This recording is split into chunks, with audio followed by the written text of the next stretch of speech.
Stop Oil lunatics are now interrupting weddings. Now, I'm no fan of former Chancellor and staunch Remainer George Osborne, but the man and his bride should not have their special day ruined by some ageing global warming catastrophist from Just Stop Oil. I think this attack is reprehensible. What you don't do is attack individuals on a private occasion, risking their safety and ruining what should be the best day of their lives. It's an absolute disgrace. They're not building support for their cause. They're doing the exact opposite. So it's counterproductive. But a little earlier on, this was the scene on court 18. Katie Boulter in a first set tiebreak against Daria Saville, and a protester coming on and obviously being apprehended very swiftly by security, but causing enough of a disruption and indeed enough mess that did take a while to clear up.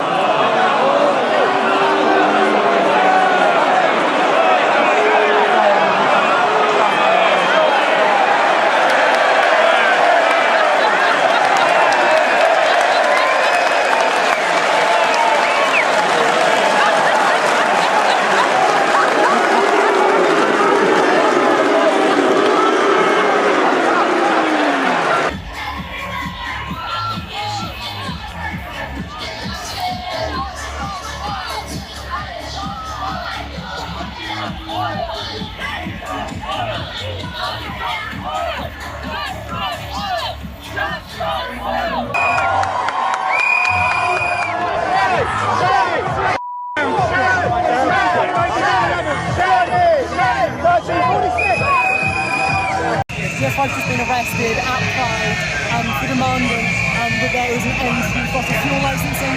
Pride started as an act of civil resistance, and it should still be an act of civil resistance, except instead it has become about advertising, about having huge companies like Coca-Cola coming through and just trying to sell their products to people. It's all become about pinkwashing, about rainbow washing. It's time to pick a side. We don't have time to waste anymore. Why were you arrested? For sitting down with my friends after they painted a building. I didn't do anything. I sat on a pavement, and now I've got a bit of orange paint on me, and apparently that's a crime now. What are we going to do in terms of transport? That we still need petrol for cars and we need diesel for lorries. How are we going to get goods into supermarkets without this? Quite frankly, I'm not a scientist. What I'm doing is I'm looking at the world, and we're living the effects of the climate crisis today. Right now, people are dying. Children are starving. Families are fleeing their homes. We have the solutions. Cheap energy is one of the things that has hugely extended life expectancy by the ability to control temperatures, whether this is by air conditioning or by heating, the ability to store food more effectively. Taking all that away would be disastrous for life expectancy. Do you know what's essential in keeping our food supply? Tackling the climate crisis.